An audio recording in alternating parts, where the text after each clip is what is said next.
Big TV భక్తి సమాచారం WhatsApp ఛానల్లో జాయిన్ అవ్వండి. అన్ని విశేషాలు ఎప్పటికప్పుడు తెలుసుకోండి. ప్రేక్షకులందరికీ నమస్కారం అండి. ఈరోజు మనం ఒక స్పెషల్ టాపిక్ అన్నమాట, ద్వారాలకు సంబంధించిన విషయం గురించి.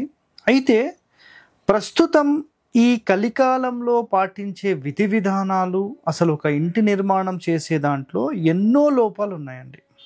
సో లోపాలు లేని గృహాన్ని మనం నిర్మించుకుంటామా 100% అంటే అసలు అది సాధ్యమైన విషయం కాదు. బట్ మన చేతుల్లో ఏముందో అది మాత్రం మనం చేసుకోవడానికి ప్రయత్నం చేయాలి. సో ఈరోజు ద్వారాలు అసలు ఎలా ఉండాలి, వాటికి సంబంధించిన వివరాలు కొన్ని నేను ఈ ఎపిసోడ్లో చెప్పబోతున్నాను. సో పూర్తి ఎపిసోడ్ మీరు వినండి. నిజంగా దీంట్లో ఎంతో సమాచారం అనేది ఉంటుందండి. ఓకే, సో చూడండి, చాలామందికి ఉండే కొన్ని ఒక్కొక్క ప్రశ్న మీకు సమాధానం చెప్తూ ఉంటాను. ప్రధాన ద్వారం, గేట్ వాస్తు నియమాలు అన్నమాట. ఈ రెండు దీంట్లోనే ఉంటాయి. ప్రధాన ద్వారం కంటే ప్రధాన గేట్ వెడల్పు ఎక్కువగా ఉండాలి. సో ఇది ఒక కండిషన్ అండి. అంటే ఒక డోర్ కంటే గేట్ పెద్దగా ఉండాలనేది ఒక కండిషన్ ఉంది. అది ఎందుకు చెప్పబడింది అంటే గుర్తుపెట్టుకోండి, ప్రధాన ద్వారం ఎంతైతే ఉందో దాని ఆపోజిట్లో గనక కొంచెం చిన్నది పెట్టినప్పుడు ఈ ద్వారానికి ఏదైనా వాటి యొక్క మూలలు పోట్లు పడే అవకాశం ఉంటుంది. కాబట్టి ఏం చెప్పారంటే ద్వారానికి ఎలాంటి అడ్డంకి లేకుండా ఫ్రీ ఫ్లో ఎనర్జీ ఉండే విధంగా ఈ డోర్ కంటే గేట్ అనేది కొంచెం వైడ్గా తీసుకోమని చెప్పారు. ఇది ఒకటో నియమం. రెండవ నియమం గుర్తుపెట్టుకోండి, ప్రధాన ద్వారం ముందు మనం ఏదైతే గేట్ పెడతామో అది వైడ్గా తీసుకున్న తర్వాత జస్ట్ ఒక 1 or 2 inches ఎడమ వైపు ఉండాలి. లోపల నుంచి చూసినప్పుడు ఎడమ వైపు ఉండాలి, బయటి నుంచి చూసినప్పుడు కుడి వైపు ఉండాలి. ఇది రెండవ రూల్. Next rule number 3. ఇక్కడ ఇంకో కండిషన్ ఏం చెప్పారంటే ప్రధాన ద్వారం కంటే మిగతా ద్వారాలు హైట్ తక్కువలో ఉండాలి అని చెప్పారు. ఇక్కడ ప్రస్తుతం నేను ఎన్ని ఇండ్లు అయితే వెళ్తున్నానో, మీరు విల్లాస్ అనుకోండి, లేదంటే అపార్ట్మెంట్స్ అనుకోండి, పెద్ద పెద్ద బిల్డింగ్స్ అనుకోండి, పెద్ద పెద్ద రాజమహల్స్, ఎవరైతే ఇండ్లు కడుతున్నారో వీళ్ళందరూ చేసే మేజర్ మిస్టేక్ ఏంటంటే ఇంటి లోపలుండే అన్ని ద్వారాల యొక్క లింటల్ లెవెల్ ఒక్కటే హైట్లో చేసేస్తున్నారు. ఇది 100% ఒక బ్లండర్ మిస్టేక్. గుర్తుపెట్టుకోండి, ఇది ప్రధాన ద్వారము అనే ఒక వర్డ్లోనే మీకేముంది అంటే ప్రధాన మెయిన్ డోర్ అన్నిటికంటే పెద్దది ఉండాలనేది కండిషన్. అర్థమైందా? సో ప్రధానమైనది అన్నప్పుడు వాటన్నిటికీ ఒకేలాగా దీనికి కూడా ట్రీట్ ఎట్లా చేస్తారు? అర్థమైందా మీకు పాయింట్?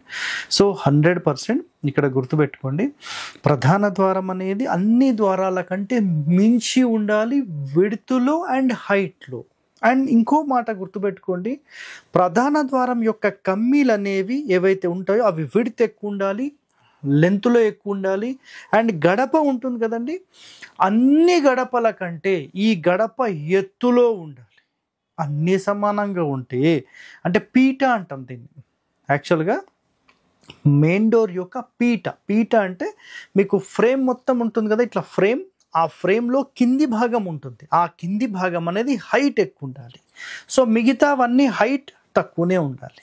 అంటే మిగతా డోర్స్ అన్నీ, మిగతా విండోస్ డోర్స్ అన్నీ ఒక లెవెల్లో ఉంటే ఒక్క ప్రధాన ద్వారం మాత్రమే మీకు అన్నిటికంటే హైట్లో ఉంటుంది.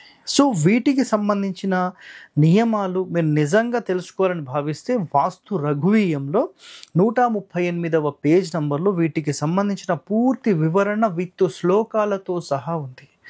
సార్ మీరు ఇవన్నీ ఎక్కడి నుంచి చెప్తున్నారు అన్న వాళ్ళకు ఈ సమాధానం అండి. సో శాస్త్రంలో ఎన్నో కండిషన్స్ ఉన్నాయి. నిజంగా మీరు తెలుసుకోవాలని భావన ఉంటే రీసెర్చ్ చేయండి. మన మహర్షులు చెప్పినవండి, నేనేం కల్పితం కాదు కదా, అర్థం చేసుకోవాలి మీరందరూ. సో నెక్స్ట్ ఇక్కడ పాయింట్ చూడండి, ప్రధాన ద్వారం అన్ని ద్వారాల కంటే పెద్దది ఉండాలి, అది చెప్పేసుకున్నాం. ఇంటి నుండి బయటకు వెళ్ళే ద్వారాలు 1 ఉంటే ఐశ్వర్యము. సో మన ఇంటి నుంచి బయట గేట్లోకి వెళ్ళడానికి అసలు ఎన్ని ద్వారాలు ఉండాలంటే 1 ఉండాలి. అది ఐశ్వర్యము, అన్నిటికంటే ఉత్తమమైనది. అర్థమైందా? 2 భోగభాగ్యాలు అని ఉంటుంది. ఇక్కడ ఏముంది? రైట్, 2 ఉంటే భోగభాగ్యాలు. 3 అయితే మంచిది కాదు. సో ఇక్కడ సింపుల్గా చూడండి సార్, 2 ద్వారాలంటే మీరు ఏ విధంగా మాట్లాడుతున్నారు అనే ప్రశ్న రావచ్చు. ఒక తూర్పు ఫేసింగ్ తీసుకున్నాం అనుకోండి. తూర్పు ఫేసింగ్ తీసుకుంటే మెయిన్ డోర్ అనేది సెంటర్లో పెట్టాం, ఈశాన్యం నుంచి 2వ స్థానంలో సబ్ డోర్ పెట్టాం. కేవలం ఈ 2 ద్వారాలు మాత్రమే అలౌడ్. ఎప్పుడు అలౌడు? ఇల్లు పెద్దదిగా ఉన్నప్పుడు. చిన్న చిన్న ఇళ్ళకు మేము 2 పెట్టుకుంటామంటే కాదండి. అర్థమైందా?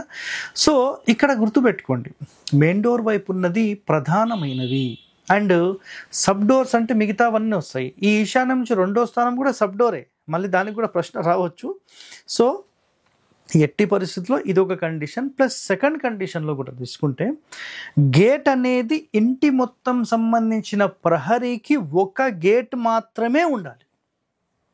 అర్థమైందా? ఒకవేళ మీ స్థలం పెద్దదిగా ఉంది, అందులోపల మేము ఇల్లు కట్టాం, దాని ఆపోజిట్లో గేట్ పెట్టాలంటే కొంచెం ఆగ్నేయం వైపు జరుగుతుంది అని భావన ఉంటే ఈశాన్యం వైపుగా ఇంకో గేట్ పెట్టుకోవడానికి అర్హత ఉంది. అప్పుడు 2 మాత్రమే, ఇంకా మిగతా నాట్ అలౌడ్. నేను మళ్ళీ ఉత్తరంలో నాకు రోడ్ ఉంది, పడమరలో రోడ్ ఉంది, దక్షిణంలో రోడ్ ఉంది, నేను అక్కడ కూడా గేట్ పెట్టుకోవచ్చు. ఇవన్నీ పనికి మాలిన మాటలు, అవన్నీ పెట్టుకోవద్దు. అదంతా 100% రాంగ్ అది. ఓకే, నెక్స్ట్ 3 ద్వారాలు మంచిది కాదు, దానికి సంబంధించిన కండిషన్స్ ఉంటాయి, అది మీకు అన్నెసెసరీ, అది వదిలేసేయండి.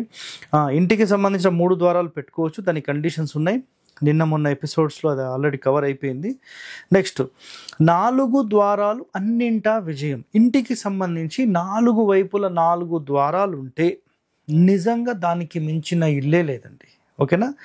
4 డోర్స్ హరివాస్తు అని మీరు యూట్యూబ్లో సెర్చ్ చేయండి, మీకు చాలా ఎపిసోడ్స్ వస్తాయి. దాన్ని విజయ గృహం అంటాం మనం. ఓకే, సో నెక్స్ట్ ప్రధాన ద్వారం ఎత్తు కంటే అటు రోడ్, ప్రధాన ద్వారం ఎటు ఉంటే అటు రోడ్ మంచిది, ఇంటి వెనక మంచిది కాదు. సో గుర్తుపెట్టుకోండి, కొన్ని ఇండ్లు పడమర ఫేసింగ్ వాళ్ళు ఏం చేస్తారంటే పడమర రోడ్ ఉన్నప్పుడు పడమరలో ప్రధాన ద్వారం పెట్టుకోవడానికి ఇష్టపడరు.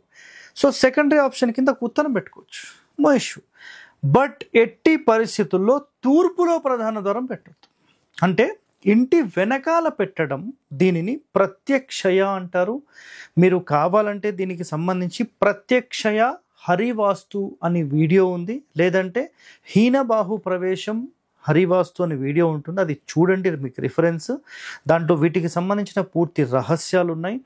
సో ఇంటి వెనకాల ప్రధాన ద్వారం ఎప్పుడు కూడా పెట్టకూడదు. మెయిన్ డోర్ ఎక్కడుందో అటువైపే రోడ్ ఉండేలాగా మీరు చూసుకోండి, అది అన్నిటికంటే ఉత్తమమైనది. ఓకే, సో నెక్స్ట్ పాయింట్ ఇక్కడ చూస్తే ఇంటికి దారి వంకర తింకరులుగా ఎట్టి పరిస్థితుల్లో ఉండొద్దు అని చెప్పేశారు. అంటే మన ఇంటికి వచ్చే దారి అనేది స్ట్రైట్గా ఉండాలి. నేను ఇటు మూలకి వెళ్ళి ఆ చెట్టు పక్క నుంచి అలా అలా అలా ఇంటికి వచ్చేలాగా ఉండొద్దు. అంటే ఎప్పుడైతే మన ఇంటికి స్ట్రైట్ రోడ్ ఉంటుందో మన ఇంటికి వచ్చే ఎనర్జీ, అంటే లక్ష్మీదేవి ఇంటికి వస్తుంది అని మాట్లాడతాం. అంటే ఏదైనా సరే మనకు ఒక మంచి, లేదంటే ఒక మంచి ఎనర్జీ మన ఇంటిలోకి వస్తుంది అంటే అదే లక్ష్మీదేవితో సమానమైనది.